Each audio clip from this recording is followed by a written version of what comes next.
Good evening, visitors. Welcome to the Australian War Memorial's last post ceremony.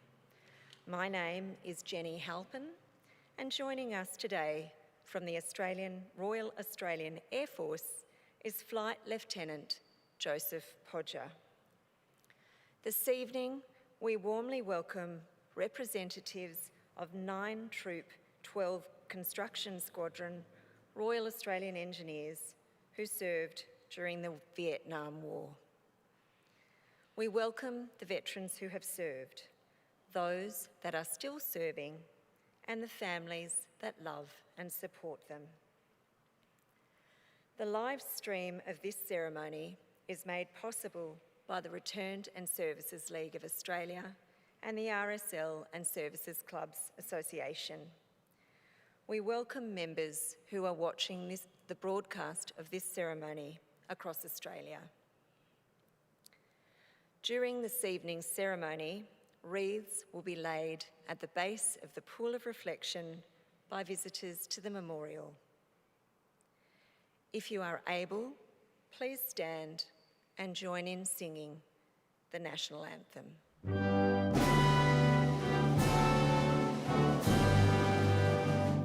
Australians, oh, let us rejoice, for we are one and free.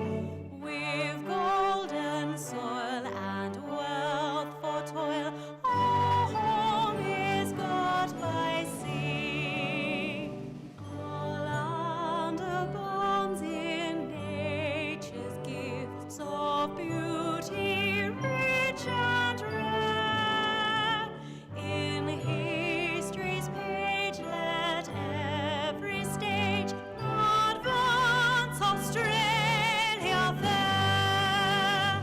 In joyful strains, then let us sing, advance Australia fair.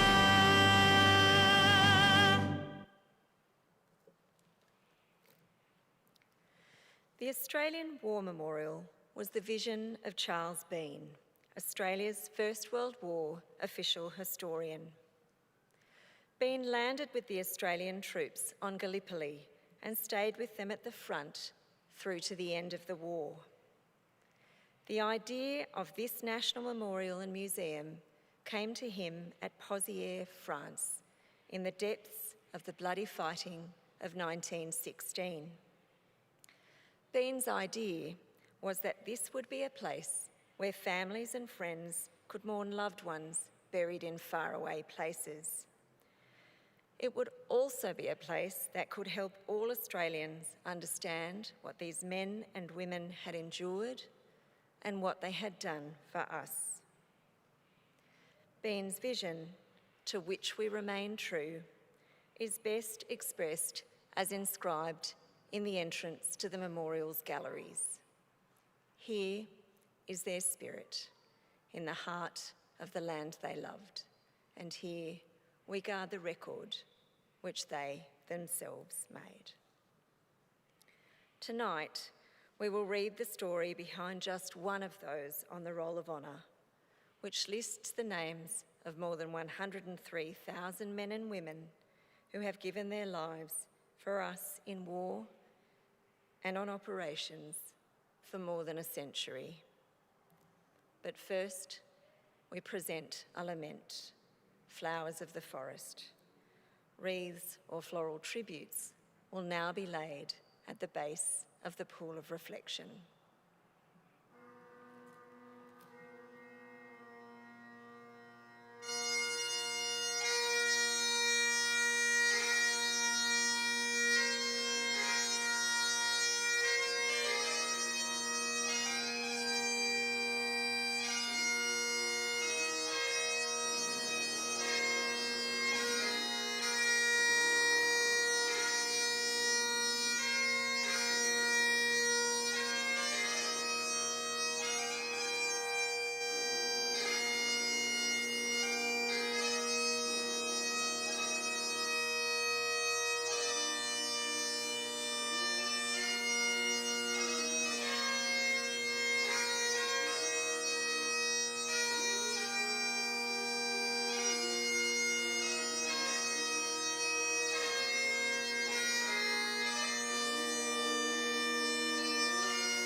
Today, we remember and pay tribute to Trooper Norman Douglas Sherwin.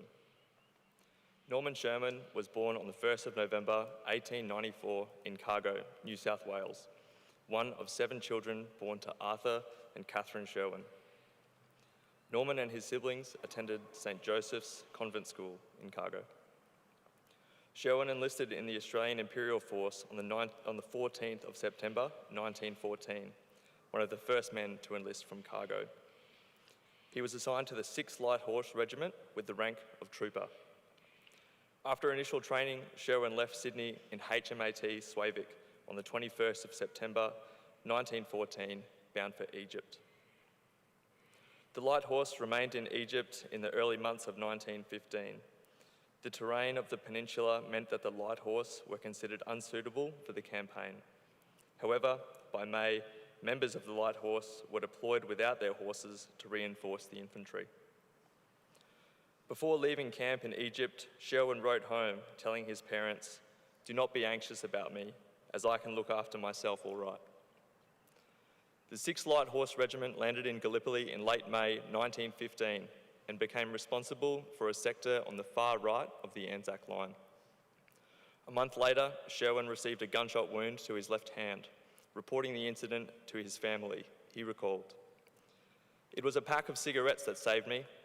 I was opening a pack of cigarettes at the time when the bullet went through my hand, through the cigarettes, through 5 thicknesses of tunic, made a hole in my shirt, hit me in the stomach, taking some skin off and making a large bruise." Although the cigarette packet may have saved him, the wound in his hand turned septic and Sherwin was hospitalised at the end of June. He remained in hospital at Heliopolis until the 27th of July, but on the 15th of August, he was back, this time with sunstroke. After his discharge from hospital, Sherwin was on light duties before rejoining his regiment at Anzac Cove in October. The 6th Light Horse left Gallipoli on the 20th of December 1915 and began reorganisation at camp in Egypt. During this period, Sherwin was hospitalised once more with mumps, returning to the regiment in early March 1916. From April 1916, the 6th Light Horse Regiment joined the British defence of the Suez Canal, undertaking reconnaissance and patrolling in the Sinai Desert region throughout 1916 and early 1917. During this time, the 6th Light Horse took part in several offences, including the Battle of Romani and the Battle of Gaza. In early 1918, the regiment was involved in operations in the Jordan Valley after the collapse of Ottoman positions in southern Palestine. On the 27th of March, the regiment was involved in the first attempt to capture Gaza directly. The next day, Sherwin was one of 13 men sent to capture a Turkish machine gun position near Amman. Leaving their horses behind, the men advanced over the open country and were subjected to heavy machine gun fire. They were ultimately forced to surrender, as high casualties and Turkish resistance made the objective impossible to secure. During the attack, Sherwin was wounded by machine gun fire and then shot in the abdomen by a Turkish soldier and taken prisoner. With the other men, he was taken to a train at Amman station and placed in a carriage. He received no treatment for his wounds, and his fellow prisoners reported that he was semi-conscious, far gone, and spoke with difficulty. Norman Sherwin succumbed to his wounds early in the morning on the 29th of March, 1918. He was 23 years old. He and 2 other Australians were buried by Turkish soldiers close to the railway line in an unmarked grave. His remains were never recovered. He is commemorated today at the Basra Memorial in Iraq. His name is also listed on the Roll of Honour on my right, among almost 62,000 Australians who died while serving in the First World War. His photograph is displayed today by the Pool of Reflection.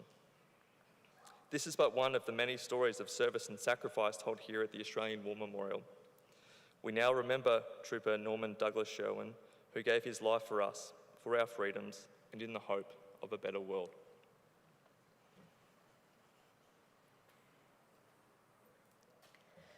Please stand for the reading of the ode and sounding of the last post.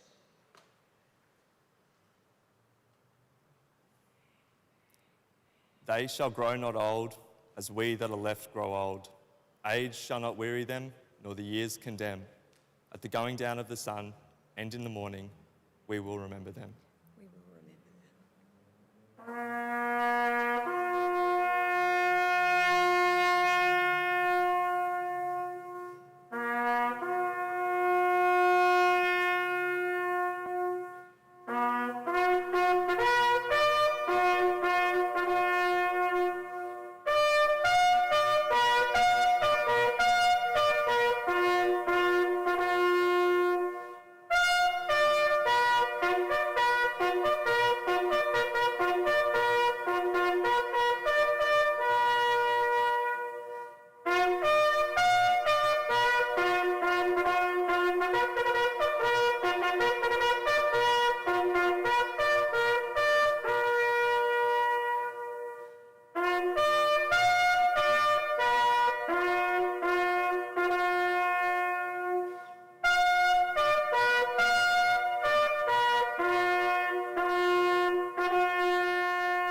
Lest we forget.